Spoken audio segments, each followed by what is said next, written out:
Ito yung kay Boss Cherry, shoutout sa'yo. Shoutout sa mga taga ST. ST ba? ST Queen? ST Micro. ST Micro, hindi ST Queen. Joke lang. Ito ay pang-apat na nating customer sa ngayon. Nagpalit kami ng bearing sa una, hindi na namin nabidyohan. Pero ang payo ko lang sa magpapalit ng bearing sa unahan, high temp na grasa po ang kailangan natin. Hindi po pwedeng ordinary. Tatanggalin po yung cap ng bearing, yung dustil ng bearing, tapos lagyan ng grasa bawat kabilaan po. Yun lang po. Tapos proper tool na kaunti. Yan.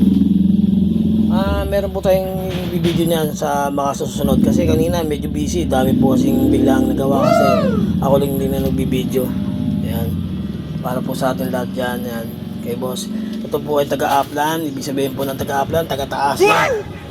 Ngayon, ang bibidyohan po natin yung magneto cleaning niya. Yan. Ayan po yung magneto cleaning niya, napakadumi na. Yan.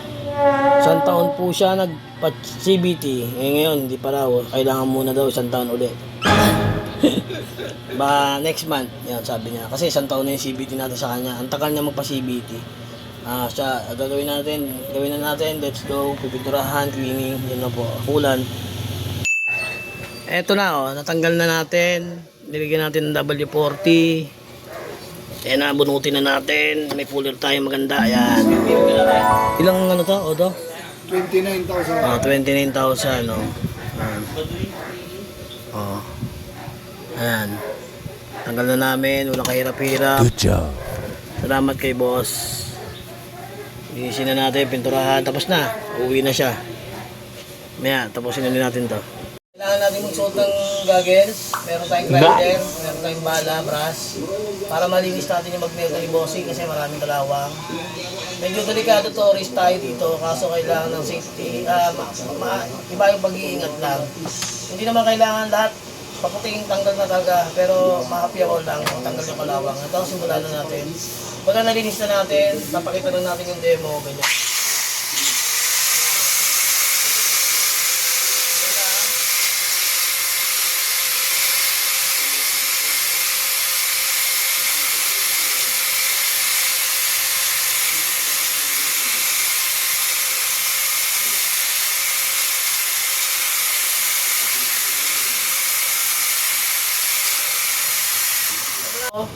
Linisin na natin na konti pa, hugasan natin yung gasolina para matanggal yung tumi pa. Hindi na natin makailangan diesel, gasolina lang. Tapos, pipinturahan natin na high temp. Okay na, patutuyuin.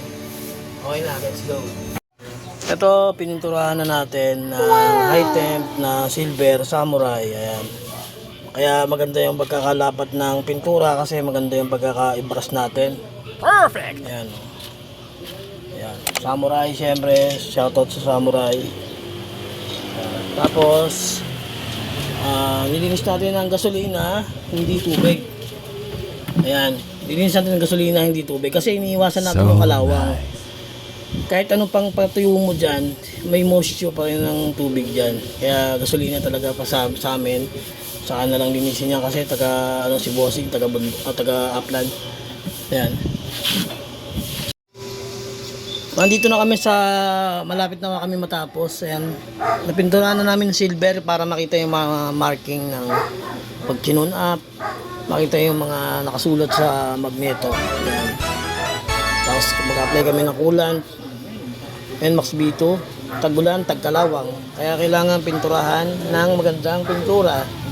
Hindi kami gumamit dyan ng mga mahabang tubo ha.